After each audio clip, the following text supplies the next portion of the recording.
चलिए class start करते हैं। हमारा लेक्चर स्टार्ट करने वाले हैं। देखो, इससे पहले क्वेश्चन बहुत सारे हमने सॉल्व कर चुके हैं। हमने प्रीवियस ईयर के क्वेश्चन इतने सारे लगा लिए हैं कि आप एक बार यदि देख लोगे क्वेश्चंस पीछे वाले, है ना, तो आपको एसएससी जेई के लिए ज़्यादा एफर्ट देना नहीं पड़ेगा। मैं आपको सच बोल रहा हूँ। आप एक बार क्वेश्चन जाके देख लीजिए, तब आपको पता चल जाएगा। ठीक है, तो हमने अभी तक के कंप्लीट कर लिए क्या, मेडिजी की एसएससी जेई वाली, उसकी हमने प्री की भी कंप्लीट कर लिए हैं, मेंस की भी कंप्लीट कर लिए हैं। ठीक है, और दूसरी चीज़ ये कि अभी स्टेट एन के क्वेश्चन लगा रहे हैं, जो कि हमारे एसएससी जेई के लिए बहुत ही वेरी वेरी इंपॉर्टेंट होने वाले हैं। दूसरी चीज ये, जब स्टेट एन के हो जाएंगे तो अपन ईएससी के क्वेश्चन लगाने वाले हैं, राइट। चलिए, बहुत इंपॉर्टेंट हमारा क्लास होने वाली है। चलिए चालू करते हैं। चलिए क्वेश्चन नंबर 26 की हम बात करते हैं। क्वेश्चन नंबर 26 में बोल क्या रहा है, देखो। The side face reinforcement if required in a T beam will be. ठीक है, जो साइड फेस रिइंफोर्समेंट होता है वो कितनी हम लेकर चलते हैं। ठीक है, इसमें आपका आंसर क्या हो जाएगा। ठीक है, देखो, ये ये जो क्वेश्चन है ना, ये क्वेश्चन आपके बहुत ज़्यादा ऐसे आरसीसी के क्वेश्चन बहुत ज़्यादा आपके काय में एसएससी जेई में पूछा गया है। तो इसको आपको थोड़ा सा ना ध्यान रखते हुए चलना है, राइट। चलिए, तो इसका हो जाएगा simple A, 0.1% of the web area.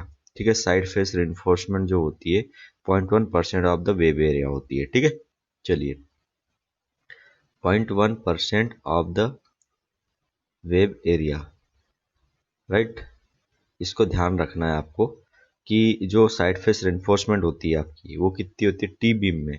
ठीक है, side face reinforcement 0.1% of the web area के 0.1% ले लो साइड फेस रिइंफोर्समेंट, राइट। चलिए नेक्स्ट आगे बढ़ते हैं।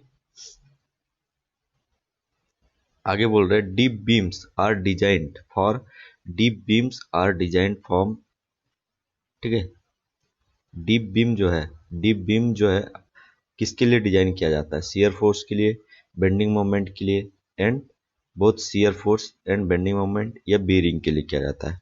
ठीक है, तो ये सिंपल है आपका, ये आपका बेंडिंग मोमेंट के लिए डिजाइन किया जाता है डीप बीम। ठीक है, जो डीप बीम होती है उसे हम बेंडिंग मोमेंट के लिए डिजाइन किया जाता है।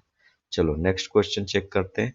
द बेंडिंग मोमेंट, मैं आपको बता दूं, ये जो क्वेश्चन पेपर अपन देख रहे हैं ये स्टेट एन का है। ठीक है, स्टेट एन का है और ये बिहार का क्वेश्चन पेपर है, राइट। चलिए, तो हम यहाँ पे सारे स्टेट के क्वेश्चन पेपर डिस्कस कर रहे हैं। नेक्स्ट की बात करते हैं, the bending moment at the edges. ठीक है, the bending moment at the edges of a square L. ठीक है, due to a lateral pressure P per unit area is. Bending moment the edges of a square L. ठीक है, due to a lateral pressure P per unit area. इसमें क्या हो जाएगा, question number 28 में क्या हो जाएगा आपका, सिंपल है। देखो, इसका आंसर होता है आपका ए, PL²/12। ठीक है, PL²/12, राइट। चलिए नेक्स्ट की हम बात करते हैं। PL²/12 इसका हो गया। नेक्स्ट क्वेश्चन है आपका, the minimum clear covers. The minimum clear cover, ये बहुत अच्छा क्वेश्चन है।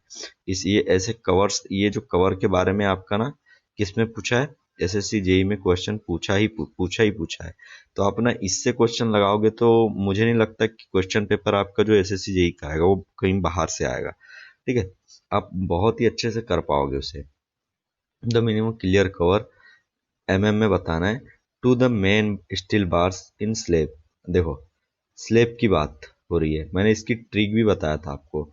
फिर बीम की बात हो रही है, फिर आपकी कॉलम की बात हो रही है। ठीक है, फिर आपकी फुटिंग की बात हो रही है। ठीक है, तो यहाँ पे चेक करते हैं अपन कॉलम, बीम और स्लेब। तो आपका जो बीम और स्लेब है ना, बीम और स्लेब हमने देखे थे कि लगभग आपके सेम होते थे। ठीक है, सेम होते थे। पर यहाँ पे देखो, स्लेब का तो 20 होता था, है ना, 20 होता था, कोई नो डाउट। फिर आपका बीम का कितना होगा, बीम का आपका 25। ठीक है, और इसका आंसर क्या हो जाएगा आपका, 29 का आंसर क्या हो जाएगा आपका, 29 का आंसर यहाँ पे इनने लेके चले बी। ठीक है, 29 का आंसर है यहाँ पे बी। तो इस हिसाब से यहाँ पे क्या हो गया, स्लेब का इनने 15 क्लियर कवर लेके चले, 25 इसका लेके चले, और 40 और 75 फुटिंग का लेके चले। ठीक है, फुटिंग का 75 लेके चले, राइट। तो सही भी बात है ना, फुटिंग एक्चुअली में क्या है, ये आपकी फाउंडेशन में लगी रही थी। फुटिंग आपकी कहाँ लगी रही थी, फाउंडेशन में, जो कि उसका अच्छे से क्लियर कवर होना बहुत ज़्यादा ज़रूरी है। चलिए, तो आपको ये चीज़ याद रख लेनी है। कैसे, देखो कैसे याद रखोगे इसको, मैं आपको ट्रिक बताता हूँ, बहुत ही अच्छा आपको ट्रिक यहाँ पे सजेस्ट करने वाला हूँ। देखो, सबसे पहले स्लेब आपका बिल्डिंग है ना, कोई आपकी ऐसी कोई आपकी बिल्डिंग है, राइट। तो बिल्डिंग में आपका क्या क्या चीज़ होता है, जरा चेक करो। ठीक है, बिल्डिंग में क्या क्या चीज़ होता है, देखो ये सबसे ऊपर स्लेब हो गई, स्लेब हो गई ये। ठीक है, स्लेब हो गई। उसके बाद में यहाँ पे इसके नीचे, जस्ट नीचे क्या रहती है, बीम रहती है। स्लेब के नीचे क्या रहती है, बीम। स्लेब के नीचे बीम रहती है, राइट। उसके बाद में स्लेब के नीचे बीम, और बीम के बाद में रहते हैं क्या, कॉलम। ठीक है, कॉलम। और कॉलम के बाद में रहते हैं क्या, फुटिंग। ठीक है, ये चीज हो गया। तो इसके लिए याद रखो क्या, 15, इसके लिए याद रखो 25। ठीक है, ये चीज हो गया। 15 और 25 जुड़ेगा तो कितना आ जाएगा, 40। ठीक है, 40, और ये 40 यहाँ पे 40। ठीक है, ये 40 हो गया, और ये 40, 40 जुड़ेगा 80। तो 80 से सिर्फ 5 कम 75। ठीक है, ऐसे याद रख लो। चलो नेक्स्ट आगे बढ़ते जल्दी से। चीजें याद रखना भी बहुत जरूरी है ना, नहीं तो कैसे हो पाएगा जिंदगी, है ना। तो इस सिलेक्शन भी तो करवानी है कि बस आपको पढ़ते जाना है और ऐसे ही लगे रहना है ना। तो इसीलिए आपका इसका आंसर क्या हो जाएगा आपका, सिंपल। इसका आंसर हो गया आपका बी, क्वेश्चन 29 का बी हो गया। चलो आगे बढ़ते हैं। क्वेश्चन नंबर 30 का जरा चेक करना। क्वेश्चन नंबर 30 में क्या बोल रहा है, The, the main reinforcement of an RC slab consists of 10 mm bars। ठीक है, the main reinforcement है आपकी RC slab की, consist of 10 mm bars, 10 mm बार से आपकी बनाई गई है, 10 सेंटीमीटर की स्पेसिंग है। ठीक है, if it is desired to replace 10 mm bars by 12 mm bars। ठीक है, 12 mm बार से आपने क्या कर दिया, उसको रिप्लेस कर दिया। ठीक है, then the spacing of 12 mm bar should be. ठीक है, तो आपका 10 सेंटीमीटर में आपका 10 mm बार, 10 mm की स्पेसिंग थी। ठीक है, वहीं पे आपका मतलब 10 mm की बार में 10 सेंटीमीटर की स्पेसिंग थी, वहीं पे आपने रिप्लेस कर दिया 12 mm से। तो आपको कितनी स्पेसिंग देना पड़ेगा उसके बारे में यहाँ पे बोल रहा है। चलिए देखते हैं क्या बोल रहा है आगे। नेक्स्ट क्वेश्चन आप चेक करना। अच्छा हाँ, 30 mm में क्या, ए 30 इसमें क्या हो गया, इसका एक फार्मूला होता है, आपको पता होना चाहिए।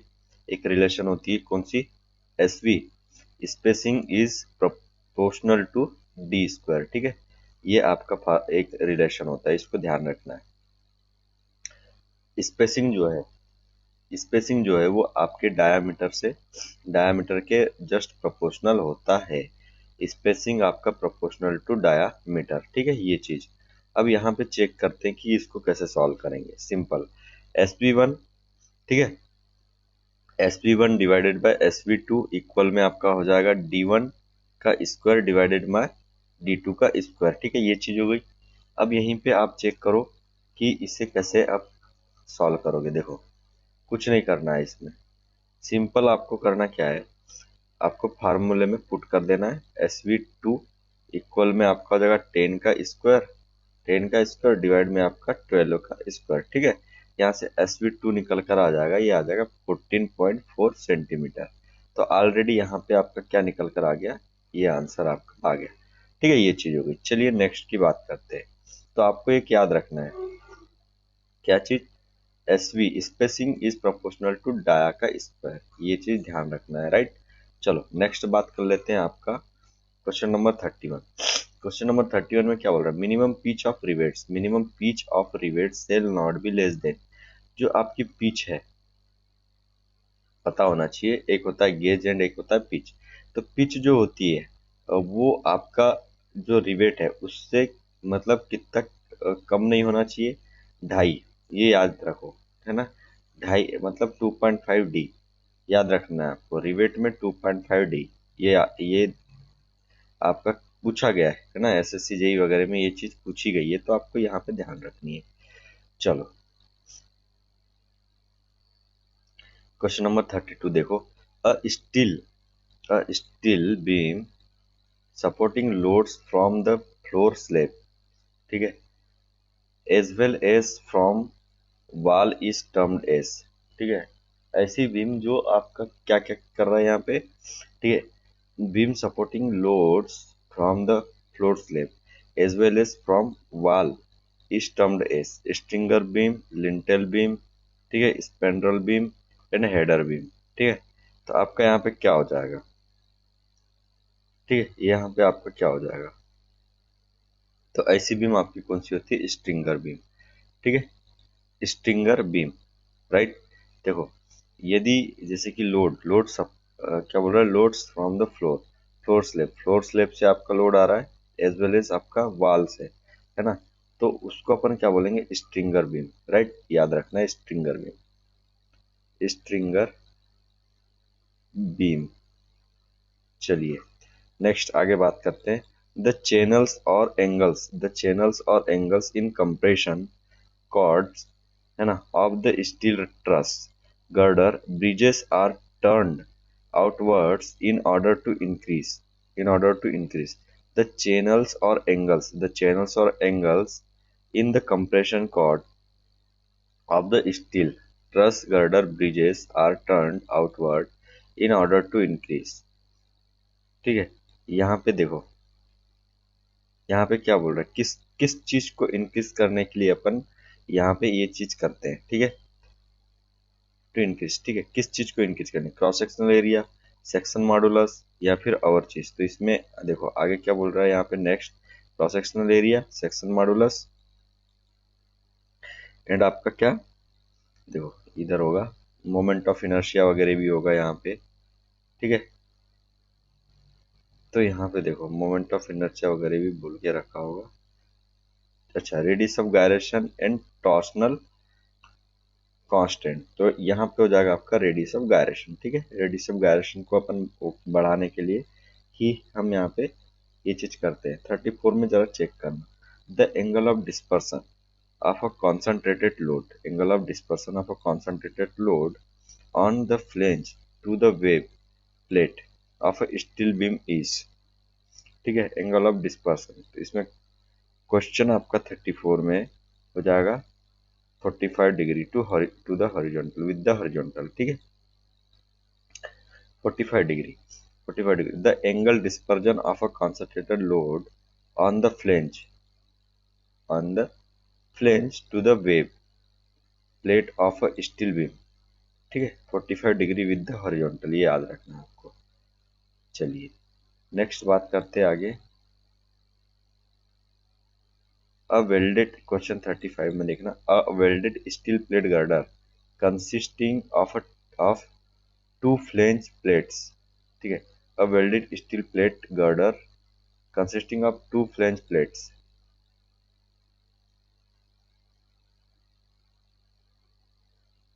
ठीक है। इतनी आपकी ये जो प्लेट की थिकनेस ये दे दी है, ठीक है, ये चीज दे दी है, और फिर उसके बाद बोलता है यहाँ टू फ्लेंज इतना है एंड वेब प्लेट इतना है, requires no stiffeners, vertical stiffeners, immediate vertical stiffeners, vertical and horizontal stiffener.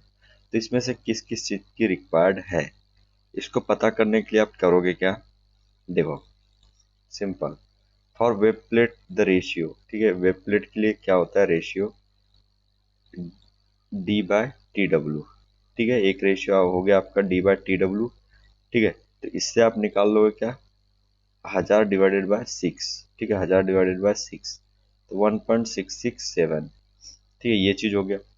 और वहीं पे आपका क्या, 250 is greater than D by T W is greater than आपका 90, ठीक, ये होता है। तो इसमें क्या होता है, then only vertical stiffeners are provided, ठीक है। तो ये जब देखो यहाँ पे 250 और 166 है ना, ये चीज आ गया, तो इनके बीच में तो सिर्फ वर्टिकल स्टिफनर्स आर प्रोवाइडेड। तो इसमें आंसर क्या हो जाएगा आपका बी। ठीक है, यदि ये वाली क्राइटेरिया है, इस क्राइटेरिया है ना, इस क्राइटेरिया में आप क्या करते हो, वर्टिकल स्टिफनर ही प्रोवाइड करते हो। ठीक है, vertical D by T W में वर्टिकल स्टिफनर्स आर प्रोवाइडेड। चलिए आगे बात कर लेते हैं अपना, ये हो गया। नेक्स्ट हम बात करते हैं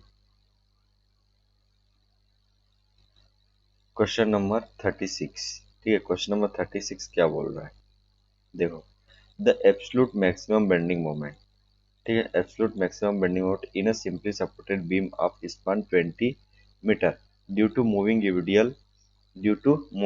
UDL of 4 kilo newton spanning over 5 metre is. ठीक है, अब यहाँ पे बताना आपको कि कैसे इसको सॉल्व करना है। क्वेश्चन नंबर 36, तो ये है आपका किसका, कौन से इसका क्वेश्चन है, ये आपका आईएलडी का क्वेश्चन है। ठीक है, ठीक है, चलिए तो इसमें आपको करना क्या है, देखो, एब्सोल्यूट मैक्सिमम बेंडिंग मोमेंट बताना है, सिंपली सपोर्टेड बीम है आपकी, राइट, सिंपली सपोर्टेड बीम है। तो इस केस में आपका क्या हो जाएगा, इस केस में आपको सबसे पहली चीज तो बताना, ड्रा करते हुए आना चाहिए क्या, एक डायग्राम। ठीक है, तो यहाँ पे कैसे हो जाएगा, देखो, इस तरीके का आपका ट्रेंगल बनेगा। ठीक है, ये हो गया। देन यहाँ पे आपका क्या क्या चीज हो जाएगा, जैसे, तो इसको निकालने के लिए आप करते क्या हो, वो मैं बता देता हूँ आपको सिंपल। तो आपका इस क्वेश्चन में क्या हो जाएगा, देखो, यहाँ पे आ जाएगा आपका सबसे पहले 10 × 10 डिवाइडेड बाई 20 करके यहाँ से आपकी निकल जाएगी 5 मीटर, राइट, 5 मीटर आपकी निकल गई ये वाली। ठीक है, इसको 5 मीटर पे आप प्लेस कर दोगे। ठीक है, ये चीज हो गया। अब इसके बाद में क्या हो जाएगा आपका, ये हो गया। अब यहाँ पे आपका 3.75 यहाँ से निकल जाएगा और 3.75 यहाँ पर आ जाएगा, राइट। अब यहीं पे देखना, एम मैक्सिमम, मैक्सिमम निकालना है आपका ना, मैक्सिमम। तो इस मैक्सिमम निकालने के लिए आपको क्या हो जाएगा, 5 इंटू 3.75। ठीक है, प्लस 5 इंटू 3.75 हो गया आपका, प्लस आप करोगे क्या, ठीक है, करोगे क्या आप, देखो यहाँ पे 5 मीटर हो गया और ये 3.75। ठीक है, तो यहाँ से आपका आगे क्या कर दोगे, सिंपल हाफ इंटू 1.25 इंटू 5, ये हो गया, और मल्टीप्लाई में आपका 4, राइट। तो यहाँ से आपका जो मैक्सिमम निकलेगा वो कितना हो जाएगा, 87.5 किलो न्यूटन मीटर। ठीक है, मैक्सिमम बेंडिंग मोमेंट यहाँ पे निकल गया एट मिड स्पान। ठीक है, किस पे होगा, एट मिड स्पान। ठीक है, तो इसका आपका आंसर हो गया आपका ये वाला 87.5 kilo newton near the mid point. चलिए नेक्स्ट क्वेश्चन देख लेते हैं। नेक्स्ट क्वेश्चन हम देखेंगे यहाँ पे,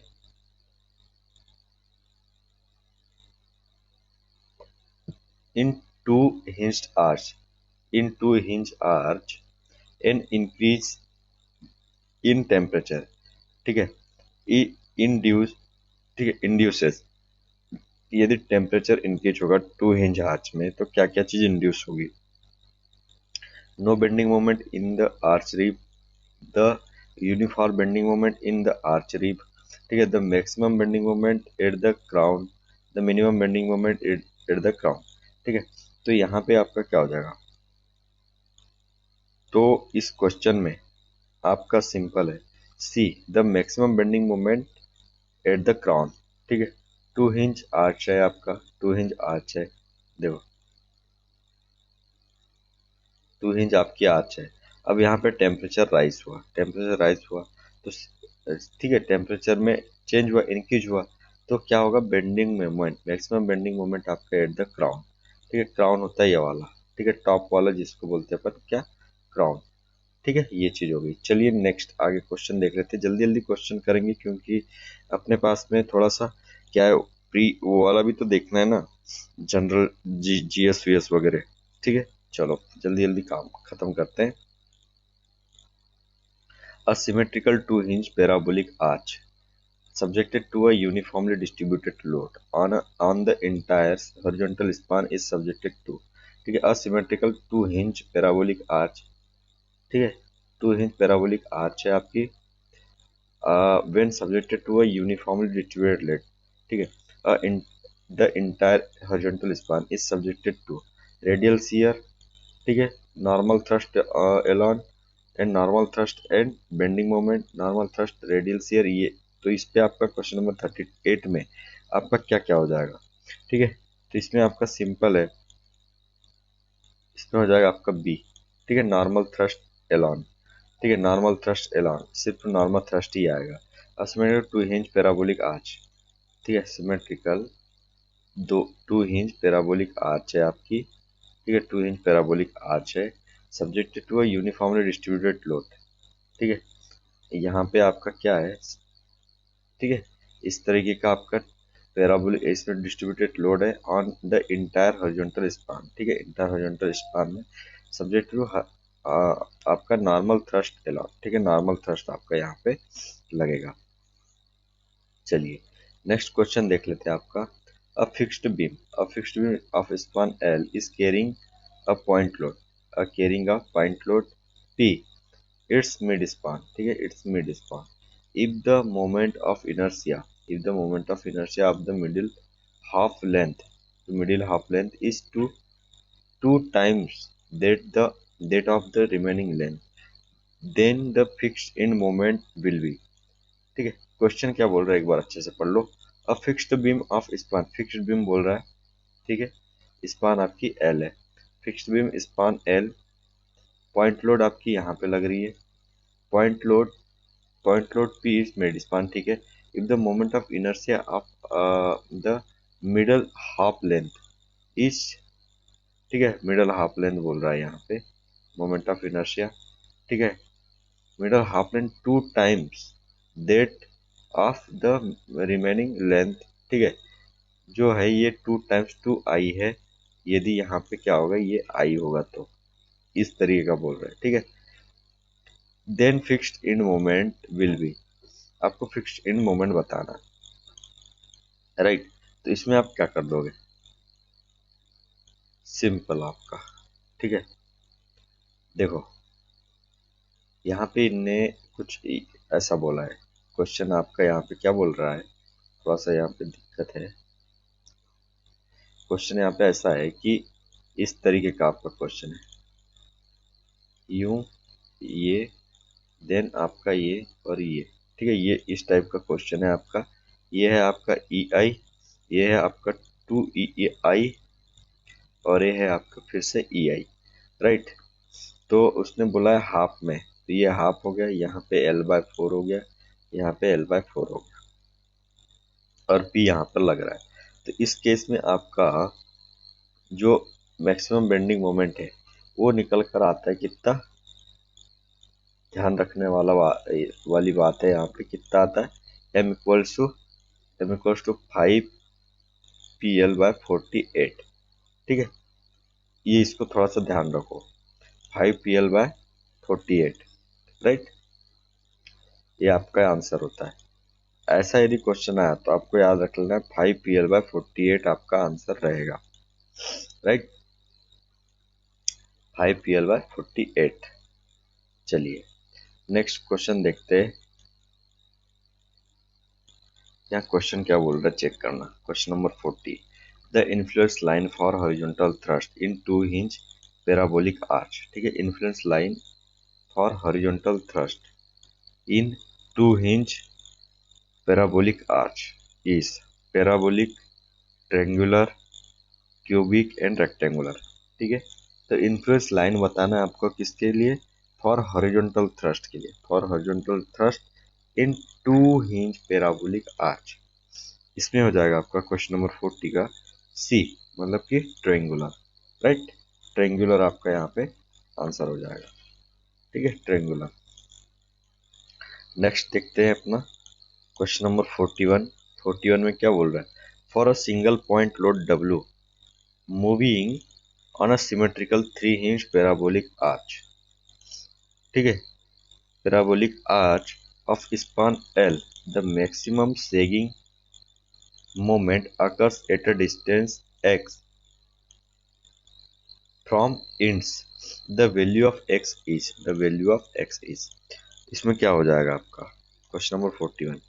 सबसे पहले तो सिंगल पॉइंट लोड है आपका, सिंगल पॉइंट लोड है और मूविंग है, ठीक है, मूविंग है और सिमेट्रिकल 3 हिंज पैराबोलिक आर्च है, 3 हिंज पैराबोलिक आर्च है आपका, स्पान आपका एल है, द मैक्सिमम सेगिंग मोमेंट आपका, ठीक है, अकर्स एट अ डिस्टेंस है, कितनी डिस्टेंस पे यहाँ पे अकर करेगा, ठीक है। तो आपको इसमें बताना है, ठीक है, क्वेश्चन आपका, ठीक है। तो इसका आंसर क्या हो जाएगा 0.211 L। यदि आपका 3 इंच पैराबोलिक आर्च रहा, ठीक है, 3 इंच पैराबोलिक आर्च रहा, तो उस केस में आपका क्या हो जाएगा, 3 इंच पैराबोलिक आर्च है जैसे कि इस तरीके का मैंने ये बनाया, ये हो गया आपका, ये हो गया, ठीक है, यहाँ पे ये हो गया, देन ये हो गया, ठीक है। 3 इंच पैराबोलिक आर्च है जिसमें कि आपका मूविंग, ठीक है, एक आपका डब्ल्यू पॉइंट लोड है, तो जो मैक्सिमम सेगिंग मोमेंट रहेगा, ठीक है, वो कितने डिस्टेंस पे आएगा, ठीक है, तो ये आएगा कितना 0.221 0.211 L, ठीक है। ये चीज आपको ध्यान रखनी है। नेक्स्ट बात कर लेते हैं आगे, क्वेश्चन नंबर 42। क्वेश्चन नंबर 42 आपका क्या बोल रहा है, in which of the following truss member, ठीक है, members the stress depends upon whether the load is moving on top chord और बॉटम कॉर्ड, ठीक है। देखो क्या बोल रहा है, in which of the following truss member the stress depends upon whether the load is moving on the on top chord और bottom chord, ठीक है। देखो टॉप कॉर्ड और बॉटम कॉर्ड, उसके बाद में वर्टिकल्स, उसमें diagonals and verticals and diagonal. तो क्वेश्चन नंबर 42 में आपका क्या हो जाएगा, सिंपल आपका डायगोनल्स हो जाएगा, ठीक है। In which of the following truss members the stress depends upon the stress depends upon whether the load is moving on top card और bottom card, तो इसका हो जाएगा आपका डायगोनल्स, राइट।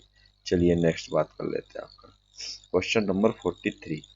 क्वेश्चन नंबर 43 में चेक करो, विच of the following methods of structural analysis is a force method. Force method क्या है आपकी, फोर्स मेथड यहाँ इसमें से क्वेश्चन आपका बनता ही बनता है, एसएससी जेई में इसके 2-3 क्वेश्चन बन चुके हैं, ठीक है। तो 43 का आपका क्या हो जाएगा, ठीक है, कौन सा है आपका, देखो slope deflection method, column analogy method या मोमेंट डिस्ट्रीब्यूशन मेथड। तो इसका आंसर आपका क्या हो जाएगा 43 का, सिंपल इसका हो जाएगा बी, कॉलम एनालॉजी मेथड है, ठीक है, column analogy method, right. Force method कौन सी है आपकी यहाँ पे, कॉलम एनालॉजी मेथड, याद रख लो। कॉलम है तो कॉलम पे आता है फोर्स, ठीक है, कॉलम पे आता है कंप्रेसिव फोर्स, ऐसे याद रख लेना है। नेक्स्ट की बात करते हैं हम, नेक्स्ट क्वेश्चन यहाँ पे देखते हैं, क्वेश्चन नंबर 44 क्या बोल रहा है, विच of the following method structure analysis is displacement method, ठीक है, डिस्प्लेसमेंट मेथड यहाँ पे बताना है कौन सी डिस्प्लेसमेंट मेथड है। तो यहाँ पे हो जाएगा आपका क्या 44 का आपका यहाँ पे सी हो जाएगा, ठीक है। मोमेंट डिस्ट्रीब्यूशन मेथड आपकी क्या है, डिफ्लेक्शन डिस्प्लेसमेंट मेथड है, देखो डी और यहाँ पे डी, ठीक है, ये चीज displacement, three moment area, three moment equation, तो थ्री मोमेंट, यहाँ पे मोमेंट आ गया, तो मोमेंट कब आएगा, जब आपका फोर्स रहेगा, फोर्स इंटू परपेंडिकुलर डिस्टेंस आपका बेंडिंग मोमेंट होता है, तो ऐसे याद रख लो इसको। कॉलम पे कॉलम वर्टिकल, ठीक है, आपका कंप्रेसिव फोर्स आता है, इसको ऐसे याद रख लेना, ठीक है। नेक्स्ट बात करो आगे, बोलता है यहाँ पे in the displacement method structure analysis the basic unknowns are, ठीक है, बेसिक अननोन्स आर, जो आपके बेसिक अननोन होते हैं वो क्या होना चाहिए, ठीक है, डिस्प्लेसमेंट मेथड में, ठीक है, अननोन्स क्या होते हैं। तो इसमें 45 का सिंपल आपका ए हो जाएगा, डिस्प्लेसमेंट मेथड तो डिस्प्लेसमेंट ही अननोन रहेंगे, फोर्स अननोन नहीं रहते, ठीक है। चलिए नेक्स्ट बात कर लेते हैं आपका जल्दी से, हमको जल्दी जल्दी ख़त्म करना है एक्चुअली में, क्योंकि अपने पास में अभी बहुत सारा अपने को देखना है। क्वेश्चन नंबर यहाँ पे हम देखते हैं कौन सा, 46। देखो, the fix support the fix support the fix support in a real beam becomes in the conjugate beam. अच्छा, ये क्वेश्चन सही क्वेश्चन है, इसके क्वेश्चन बहुत सारे पूछे हैं। तो ये फिक्स्ड बीम है आपका, जो रियल बीम जब हम रियल बीम आपकी फिक्स्ड है और कॉन्जुगेट बीम यदि हम देखते हैं तो उस केस में आपका क्या हो जाएगा, फिक्स सपोर्ट क्या बन जाता है। ठीक है, तो क्वेश्चन नंबर 46 का हो जाएगा, ये फिक्स्ड है तो फ्री कर देंगे। कॉन्जुगेट बड़ा अच्छा है, कोई यदि कोई पकड़ के रखा है तो उसको ये फ्री कर देता है। तो यहाँ पे क्या पकड़ के रखा है तो इसको ये कॉन्जुगेट में फ्री कर देता है। बहुत अच्छा क्वेश्चन है, बहुत अच्छी मेथड होती है कॉन्जुगेट। ठीक है, चलो आगे बात करते हैं। 47 में आपका क्या बोल रहा है, चेक करेंगे। देखो, the width of the analogous the width of the analogous column in the method of column analogy. ठीक है, width of analogous column in the method of column analogy. ठीक है, जो विड्थ कॉलम की विड्थ है वो कैसे अपन इसमें चेक करते हैं। तो इसमें आपका आंसर 47 का सिंपली बी। ठीक है, आपका 1/EI, सिंपल सी बात है। ठीक है, 1/EI अपन यहाँ पे लेके चलेंगे। क्वेश्चन नंबर 48 की बात करते हैं। क्वेश्चन नंबर 48 में क्या है आपका, देखो, a simply supported beam deflects by 5 mm। ठीक है, एक आपकी सिंपली सपोर्टेड इस टाइप की बीम है और डिफ्लेक्ट हो गई आपकी, कुछ लोड होगा यहाँ पे। ठीक है, लोड भी देखो क्या बोल रहा है, इफ द मॉडल। ठीक है, चलिए आगे बात कर लेते हैं। डिफ्लेक्ट, हाँ, 10 किलो न्यूटन आपका यहाँ पे लोड आ रहा है सेंटर पे। ठीक है, और आपकी डिफ्लेक्ट हो गई क्या, इस तरीके की। ठीक है, और कितनी डिफ्लेक्ट हुई है, डिफ्लेक्ट 5 mm, डिफ्लेक्ट 5 mm यहाँ पे डिफ्लेक्ट हुई है। फिर आगे बात करता है, when it's subjected to a considerable load 10 newton what will be the deflection in a 1/10 model of the beam, 1/10 model of the beam if the model is subjected to 1 kilo newton. ठीक है, 1 kilo newton load at its centre. अच्छा, ठीक है, अच्छा है और अच्छा question है। चलिए, तो इसमें सबसे पहले हम बात कर लेते हैं। बहुत सही क्वेश्चन है आपका। देखो, आपकी हम स्पान मान लेते हैं इसको एल। ठीक है, एल स्पान मान लेते हैं, और यहाँ पे डिफ्लेक्शन आपको पता होना चाहिए। सिंपल डिफ्लेक्शन क्या होता है यहाँ पे, PL³/48 EI। ठीक है, PL³/48 EI यहाँ पे होता है डिफ्लेक्शन, राइट। चलिए, P आपका दिया हुआ है। ठीक है, P आपका दिया हुआ है, EI को जैसे कि वैसे रहने देना है हमको। ठीक है, चलिए, तो 5 mm आपका डिफ्लेक्शन दे दिया है। ठीक है, तो अल्टीमेट आप यहाँ से क्या निकाल लोगे, ठीक है, तो यहाँ से देखो, तो आपका ये PL³/48 EI ये होता है। ठीक है, आपका यहाँ पे कितना देके रखा है, 5 mm आपका डिफ्लेक्शन देके रखा है, राइट। 5 mm आपका डिफ्लेक्शन देके रखा है, और आपका 10, ठीक है, 10L³/48 EI ये आपका देके रखा है। अब नेक्स्ट हम बात कर लेते हैं, ये दो चीज आपकी इतनी चीज देके रखा है। अब इसके बाद में आगे बात करो थोड़ा सा। ठीक है, आगे क्या बोल रहा है कि 110 मॉडल बनाना है आपको। ठीक है, 110 मॉडल। ठीक है, 110 मॉडल के लिए आप करोगे क्या, 1/10 मॉडल के लिए आपको करना क्या पड़ेगा। ठीक है, तो उसके लिए आपको लोड दे के रखा P 1 किलो न्यूटन, राइट। ये चीज आपको दे के रख दिया। अब इसके बाद में डेल टू आपका क्या हो जाएगा, 1 × L का क्यूब। ठीक है, 1 × L का क्यूब, और आपका डिवाइड में 40 EI। ठीक है, 40 EI, और यहाँ पे इसको डेस मान लो। ठीक है, डेस मतलब कि चेंज होगा ना, आई भी चेंज होगा और L³ भी चेंज होगा। ठीक है, तो L डेस आपका क्या हो जाएगा, 110 मॉडल के लिए L/10। आई डेस आपका क्या हो जाएगा, यहाँ पे आई डेस क्या हो जाएगा आपका, I/10⁴। ठीक है, 10⁴ क्यों हुआ, इसका सिंपल मीनिंग ये है, ठीक है, कि जो आपका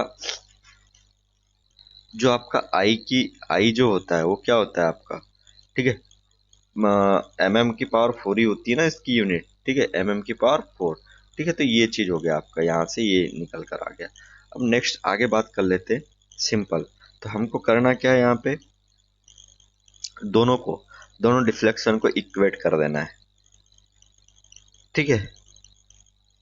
दोनों डिफ्लेक्शन आपका इक्वेट हो जाएगा तो क्या निकल कर आएगा,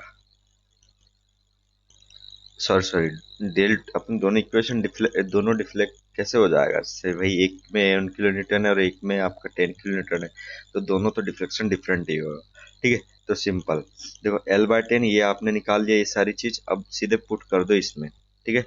डेल टू में आपका पुट कर दो, तो डेल टू में क्या हो जाएगा 1 इंटू, ठीक है, एल डेस आपका यहाँ पे हो जाएगा कितना, L/10 का क्यूब, ठीक है, ये चीज हो गई। नीचे में आपका हो जाएगा 48 ई है, ठीक है, आई की वैल्यू क्या हो जाएगी, ठीक है, आई की वैल्यू हो गई आपकी I/10 की पावर 4, ठीक है। अब यहाँ से आपकी चीजें क्या क्या हो जाएगी चेक करते हैं। देखो यहाँ पे आपका सिंपल हो जाएगा क्या, यहाँ पे L³ बाय यहाँ पे 48 ई, ठीक है, आई, और 10 पावर ऑफ 3 यहाँ पर है, राइट, 10 पावर ऑफ 3, तो ये कैंसिल हो जाएगा। तो अल्टीमेट आपका यहाँ पे क्या हो गया, आपके यहाँ पे आपका सिंपल क्या बच जाएगा, आई बाय, ठीक है, I/10, ठीक है, यही बच गया ना I/10, राइट, यही बचा। तो ये 10 ऊपर चल जाएगा तो आपका सिंपल क्या हो जाएगा, यहाँ पे आपका यहाँ पे 10 आ जाएगा, 10L³ बाय, और यहाँ से ये कैंसिल हो जाएगा, ठीक है, ये चीज, राइट। आई यहाँ पे नीचे में है आई, ये चीज हो गया। अब यहाँ पे चेक करो कि अब आपका कैसे यहाँ पे निकाल लोगे, ठीक है, कैसे निकालोगे आप। तो आपका डेल टू निकल कर आ गया कितना, 10L³ बाय 48 EI, ये क्या निकल कर आ गया आपका, डेल टू निकल के आ गया, डिफ्लेक्शन इन टू। तो आप चेक करो कि भाई आपकी वैल्यू सेम आ गई, ठीक है, 10L³ बाय, और ये भी 10L³ बाय, तो आपका दोनों में कितना होगा, 5 mm ही आपका यहाँ पे डिफ्लेक्शन होने वाला है, ठीक है। चलिए तो ऐसे आपको यहाँ पे सॉल्व करना था। चलिए नेक्स्ट हम बात करते हैं आपका नेक्स्ट क्वेश्चन, द डिफॉर्मेशन। देखो क्वेश्चन क्या बोल रहा है, the deformation of a spring produced by a unit load is called, ठीक है। जो डिफॉर्मेशन एक आपके स्प्रिंग में डिफॉर्मेशन हुआ produce by unit load is called stiffness, flexibility, influence coefficient, unit strength, ठीक है। तो आपका सिंपल 49 में आपका क्या आंसर हो जाएगा। देखो ये इस टाइप के क्वेश्चन ना, स्प्रिंग के क्वेश्चन आते तो हैं कम, पर आपको थोड़ा थोड़ा पता होना जरूरी है, क्योंकि आप क्या हो, इंजीनियर हो, ठीक है, तो आपको पता होना चाहिए। तो ये कहलाता है आपका फ्लेक्सिबिलिटी, ठीक है। The deformation of a spring produced by a unit load is called, ठीक है। स्प्रिंग में यदि कोई भी डिफॉर्मेशन प्रोड्यूस हुआ तो वो कहलाएगा आपका फ्लेक्सिबिलिटी, क्या कहलाएगा, फ्लेक्सिबिलिटी। चलिए आगे बात करते हैं, the Castigliano second theorem can be used to compute deflection, ठीक है, compute deflection. Castigliano second theorem can be used to compute deflections, ठीक है, compute deflection it in statically determinate structures only, for any type of structure at the point under the load only, for beam and frames only. क्या हो जाएगा यहाँ पे, जो कास्टिग्लियानोस theorem जो होता है वो किसके लिए होता है, ठीक है। इसका आपका सिंपल है, इसका आपका आंसर बी हो जाएगा, for any type of structure, ठीक है। कास्टिग्लियानोस सेकंड थ्योरम जो है किसी भी टाइप ऑफ स्ट्रक्चर के लिए ये यूज कर सकते हैं, कास्टिग्लियानोस सेकंड थ्योरम को, एनी टाइप ऑफ स्ट्रक्चर, ऐसे आपको ध्यान रखना है। इंपॉर्टेंट क्वेश्चन थे आपके, स्ट्रक्चर से ज्यादा यहाँ पे पूछा गया था, तो आपका एसएससी जेई में स्ट्रक्चर वगैरह से भी क्वेश्चन बहुत ज्यादा बनते हैं, स्ट्रक्चर, आरसीसी वगैरह, स्टील वगैरह, इनसे क्वेश्चन आपके बनते हैं, तो आपको बहुत अच्छे से ध्यान रखना है ये चीजें, ठीक है। फिलहाल में हमारा 50 क्वेश्चन यहाँ पे कंप्लीट हो जाते हैं, राइट, 2 पार्ट में बिहार का एक एक पेपर कंप्लीट हो गया। चलिए अब हम बात करेंगे इसके बाद में नेक्स्ट लेक्चर में, ठीक है। तो तब तक के लिए थैंक यू। आपको हमारे चैनल को सब्सक्राइब करना है, वीडियो को लाइक कीजिए, शेयर कीजिए और कमेंट जरूर कीजिए, ठीक है। और आपका बेल आइकन को जरूर दबाइए। चलिए हम यहाँ पे एक बार और बता दूं, अपन अभी एईएन के क्वेश्चन यहाँ पे डिस्कस कर रहे हैं, उसके बाद में ईएससी के क्वेश्चन डिस्कस करेंगे उसके बाद में, ठीक है। तो ये सारी चीज अपन करने वाले, गेट के भी क्वेश्चन डिस्कस करने वाले, तो आपको बने रहना है। थैंक यू फॉर वॉचिंग, मिलते हैं नेक्स्ट लेक्चर में।